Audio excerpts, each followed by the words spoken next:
দেখো প্রাকৃতিক পরিবেশ ক্যাম্পাসে চিন্তা করো, পাখিরা কত সুন্দর ডাকছে, একদম কাক ডাকছে এক পাশ থেকে হয়তো অন্য অন্য পাখিরা কিচিরমিচির করছে, কত চমৎকার লাগছে না?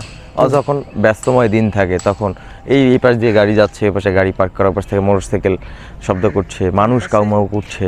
ক্যাম্পাসের এই যে এই ফিলটা, সত্যি কথা বলতে যে এই ফিলটা চারপাশে পাখি ডাকছে, মানে কোথাও একটু ছোট শব্দ হইলেও সেটা সুন্দর কানে ভেসে আসছে। কিন্তু যখন দেখা যায় যে ক্লাস পরীক্ষা বা ক্যাম্পাস চালু থাকে, এই সময় এই জিনিসগুলো আমরা পাই না। আর হচ্ছে যারা এখন বাসায় আছে তাদের উদ্দেশ্যে কি বলবে?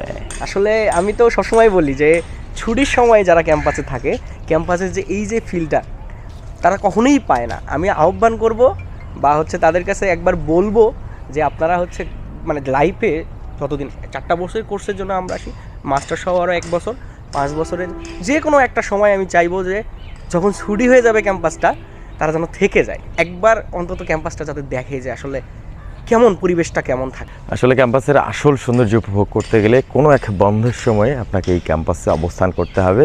খুব নিখুঁতভাবে এখানকার প্রকৃতি এবং এখানকার প্রাকৃতিক পরিবেশ আপনাকে লক্ষ্য করতে হবে, তাহলে আপনি অনেক শান্তি খুঁজে পাবেন এই ক্যাম্পাসের মধ্যে।